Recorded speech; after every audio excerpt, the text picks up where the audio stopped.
What up? What up? Welcome into another episode of Profit Picks. If you are new, we always start this show by being transparent. And yesterday was a positive day for me. I think overall I went 4-2. Big play was on the Chiefs. That was a winner, and you guys should have known that. That's all I'll say about that since we're short on time today. But WNBA also went 3-2. So profitable day. September started off pretty good for myself. I think I'm up a little over 8 units. So try to keep it going here today. And we have Mr. Rob Veno to help us out. It's been a little bit since we last spoke, but how's everything for you, Rob Veno? And I guess we have football, WNBA. Did you play yesterday? I did not. I was out Mm. of action in everything yesterday. So the last time I played was Wednesday. It was the Indiana Fever game. I had over 173. They got to 179. So it worked out. WNBA has been a little kinder lately, Skee, on a semi run here in the W, 6-2 over the last 8. So what had gone sour for a little bit seems to have come back the other way. So hopefully we can get people paid here tonight as well. Dolphins Aqua, right? That's a winner right there. Austin has won a lot of times. So shout out to Austin. He's got it. He's got it down. I do want to say this. I think for at least the near future, this might be the last time we do the shirt color, just because we have so many different sports to cap. Not a lot of time to do it. For example, today we have WNBA, college football, NFL, and I got 25 minutes to talk to Mr. Vino about all of these sports. And I would rather talk about ways to make money than shirts. Right. So, Austin, hit me up. We'll get you some lunch today, but I think we'll put that on hold for a little bit until things change. So, on that note, we'll get to it. Wayne reminding everybody to smash the like button. Appreciate you. Let's get to it. First, we'll go in the W, and we'll start with 615, 616. Lynx and Fever opened up. Lynx minus 2.5. They're a 3-point favorite. Total hasn't really moved. It's 169.5. And I didn't have the injury report put up. But let me refresh that there. For the Fever, same usual suspects in. For the Lynx, nobody on the injury report. Rob, Fever have been playing the best basketball in the W probably since the break. They've been on fire. Lynx, they've also been playing really good. I guess you can make an argument for them too. So when these two teams collide, which one do you choose? Or do you just think offenses prevail? Well, it seems like nobody can stop Indiana from scoring right now, including Minnesota, who just played them a few games ago, and it went 90-80. 170 points in that game, which is just a shade over tonight's total. It's been pretty profitable to play Indiana overs, whether it be from their perspective, right? Indiana team total or full game total, even sometimes half total, but I haven't gotten too much into those. So I looked at it from those angles here, Skee. I looked at it from Indiana team total. I looked at it from Minnesota and Indiana full game total. And I'm kind of torn with which to play here. Minnesota obviously can take advantage of the Indiana defense. They're a great 3-point shooting team. Indiana still doesn't play a lot of D, even though, in the fourth quarter the other night, and even in a post-game interview, Caitlin Clark said the D finally came together in the fourth quarter because the Sparks had scored a lot against them in that game. I'd probably be more inclined to just go ahead and play full game over, but it's got a playoff type feel to it, which generally suggests a little lower scoring, right? Maybe teams pay a little more attention to defense at this point. Teams are jockeying for that playoff position. I'm just too afraid to play any Indiana game under the number right now. So to me, I left it alone for the time being. I think if I were absolutely forced to play, I would try Indiana at home. I'm looking at an offshore right now that has their team total at 83.5, and I think it's pretty possible they could get to 84. Indiana team total 83.5. Yeah, they're Sounds pretty scattered good. too, Skee, because I see an 84.5 as well. So you have to shop it. But 83.5 seems very reasonable. They've done that quite a bit at home. I can't argue against that. Caitlin Clark's been balling out of control. I think you can be betting on her props too, whether it's points, rebounds, and assists.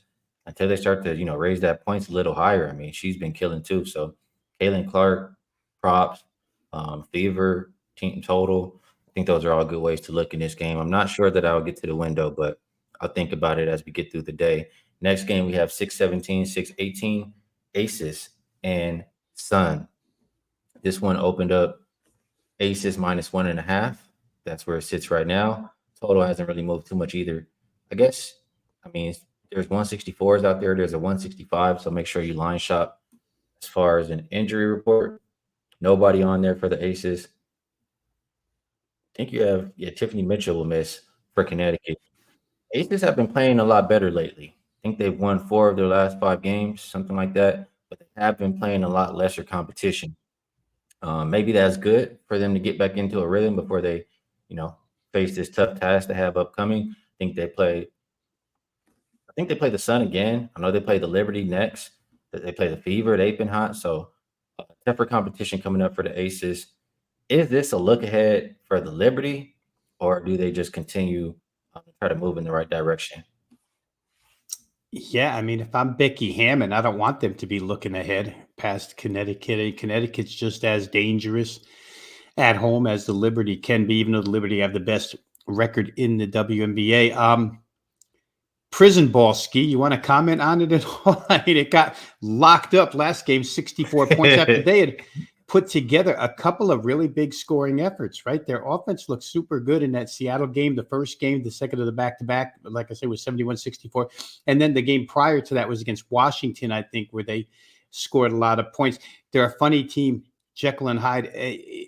Within the course of 40 minutes in watching this team, there's times where they really want to push, and there's times where they just want to crawl. It's hard to figure out what their exact identity is. I find their totals hard to bet, but I think Las Vegas's last 2 games, to me, both double-digit wins and covers, kind of indicate that they're starting to play a little bit better. Whether they're good enough to come cross country and take on this defense, I'm not sure. Kind of at a crossroads here with this one, Skee, because don't like the total either way. And not so sure. I'd love to lean into the Las Vegas Aces here, just based off of their last 2. But as you said, it's been lesser competition. And I'm just not sure that on the road against this team, I want to get involved. Yeah, so we're kind of feeling the same on this one. If I had to play it, I would play the Aces just because this is still a team that they've dominated. Just looking back at it, Connecticut has really had no answer. So just looking at that, thinking they'd want to continue. I'll tell you this. If I get a picture of Asia showing up in a white tee again, I might run to the window and go bet those Aces, because that means she means business. She's been balling out of control. And she said she'll continue to show up like that and put what's supposed to be first, which is winning, until they, start to get consistent. So I like that. And yeah, it's all good dropping dimes. You didn't know, but that is my homie Tease, who did pass away in the background over there. And that's also why I wear this hat on Fridays, because he gave it to me. Next game up, we have 619, 620, Dallas Wings, Atlanta Dream. Looks like Dream -2. And it's -3 currently. The total shooting up 3 to 4 points, somewhere around there. Open 166.5. I'm seeing 170s out there, mostly 169.5. So market thinking this will be high scoring. I can't say I talk you off when it's a Wings game. Dream still without Powers, probably without Parker Titus again. You know what's interesting about this here, Rob? The Wings can still make the playoffs. It's insane. Like, they need to add more teams or do something, because these teams are bottom feeders. Like, the record is not even close to 500, and they're still capable of sneaking in. The Dream and the Sky right now are tied record-wise, and I believe the Wings are 2 games behind them. So can't write them out yet. Still, I mean, the Wings have won 2 games on the road all year. It's not a team I really want to put my money on. The Dream, I feel like, have been playing better lately, or better since the break, than the Wings. I would think that they can get the job done at home here. Really just mostly a fate of the Wings. So lean Dream. How do you feel about this one? Do you agree with that total going up, or are you looking side? Well, it's crazy, Ski. What could have been for Dallas if Natasha Howard and if Sabali had played all season long, because they do look a lot better since everybody's been in that lineup healthy. And they're not an easy out on any given night. However, I've just been making money just playing, again, like Indiana, either playing Dallas team total over, playing Dallas games over, because they continue to get over the number. It's interesting here. Atlanta has played 18 straight games under tonight's number, 169 and a half. Last time they got to 170 was 19 games ago. So they're not generally a team that's going to score this high. All that being said, Dallas brings out the best in everybody's offense. You get to 80 by showing up against the Wings, and they match you. So that number's in a difficult place. Boy, I wanted to play it over.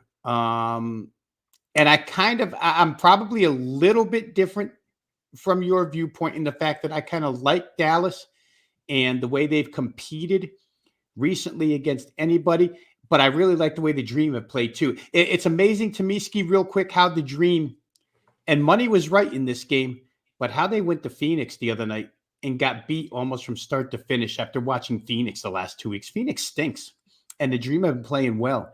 Back home, though, Ryan Howard and company, I think they're probably the right side. Not willing to lay it, not willing to bet over, so it made it tough on me. I'm just, again, at a crossroads with that game. UCapper told me to check my text, and I'll put up his site. Matter of fact, just to go along with it, because I think that's what his query is showing me anyway. Yeah, his query is saying it should be a fade of the Dream here in this spot, and pretty much what I'm seeing out of the query is exactly what it says right here. Dream first game home off a long road trip. I think they had 4 games on the road and then return home. And then the Wings, you see some play on systems here. They're the more rested and play less road games in the last 5. So a lot less travel, a lot more rested. I guess that makes this a wing spot. Probably will make me stay off the game. Any last thoughts on this one here, Rob?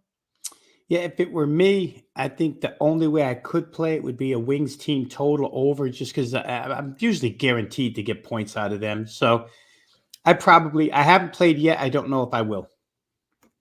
All right, let's move it on over to the last game in the W. That is the Sparks and the Sky. And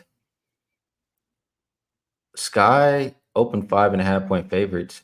They're now 5, and total hasn't moved too much. It's looking like 164.5. For the injury report, looks like they get Kennedy Carter back in the lineup, and they desperately need her. Same usual suspects out for the Sparks, Clarendon, and Lexi Brown. This Sky team, they've lost 7 in a row, and they show up as favorites. That's what caught my attention first when I looked at the slate. This is a big game, like I mentioned. They're tied with Atlanta. If they lose, Atlanta wins, they're out the playoffs. So, and also, you have that tiebreaker, or it's a big game. Or no, I'm sorry, not tiebreaker, but it's a big game. They will play each other towards the end of the season. So they're right there on each other's heels. Sparks, I kind of feel like they've given up, but crazy enough, like I mentioned earlier, they're still not out the playoff hunt. If they lose tonight, they will be.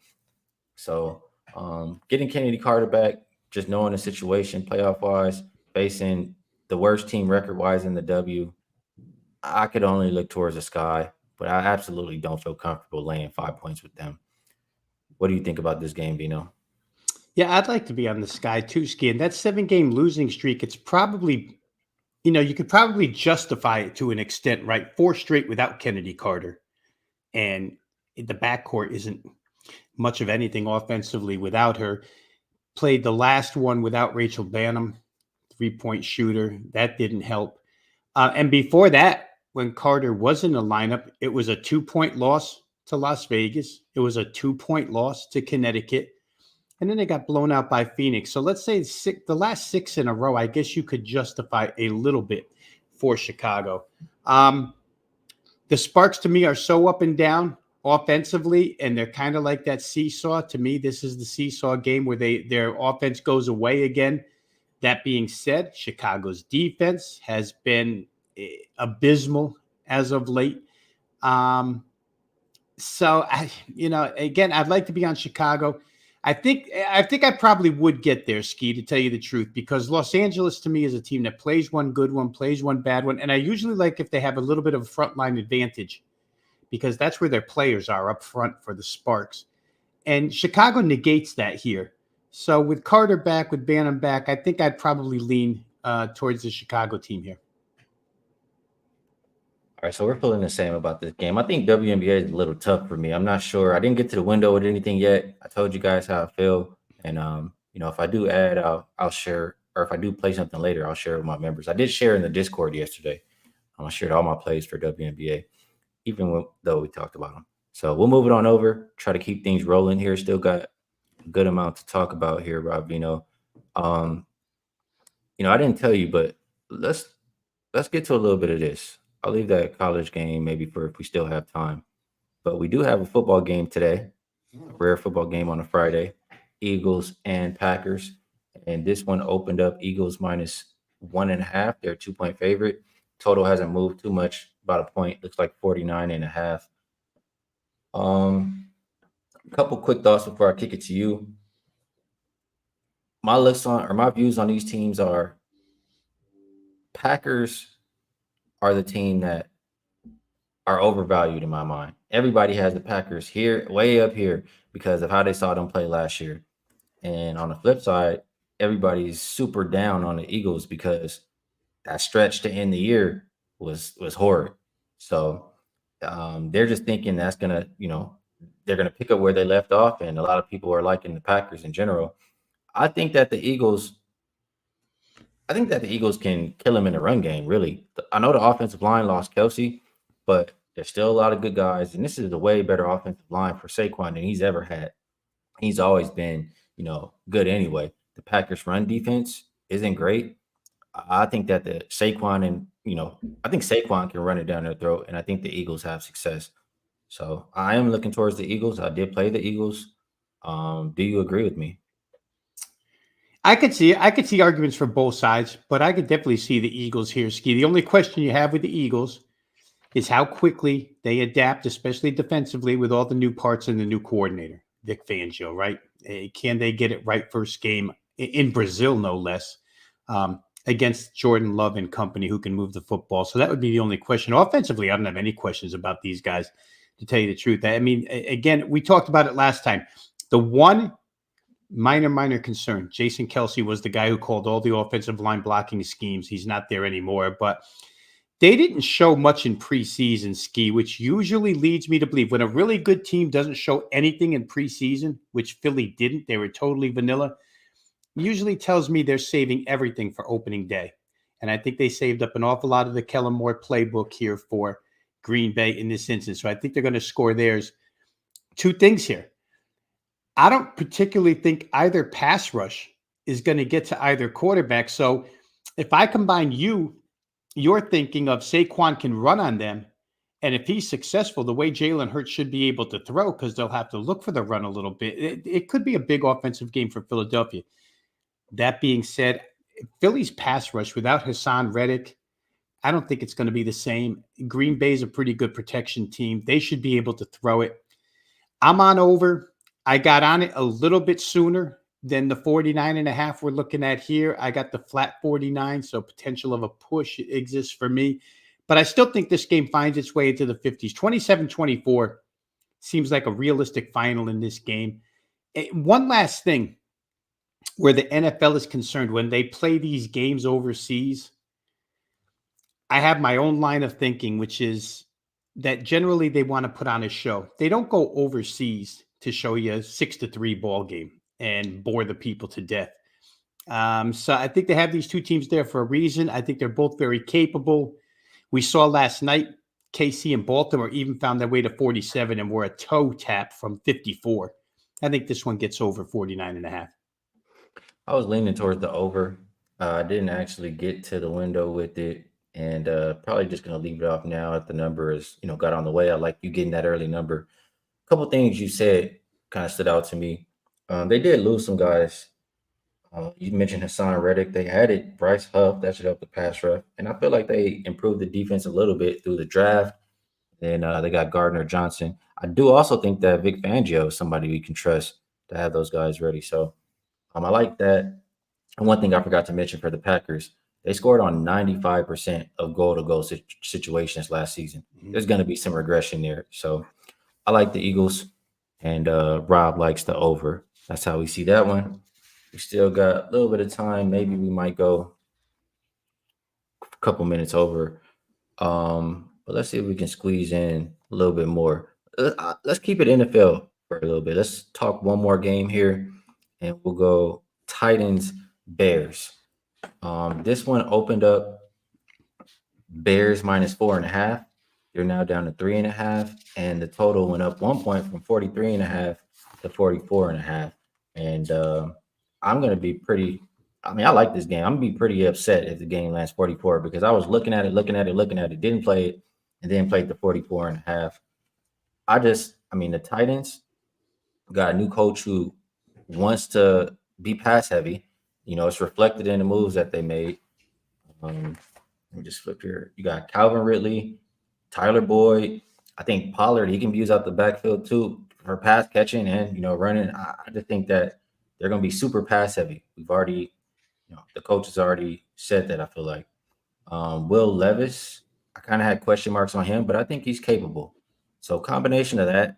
Then you have Caleb Williams, who's an upgrade at quarterback position for them, and you give them some weapons. You got Keenan Allen. I know they have Swift over there. This game just screams offense to me. And at the same time, Veno, no way in hell am I laying with the Bears. They're not the kind of team I view as a favorite in general, especially with a rookie quarterback.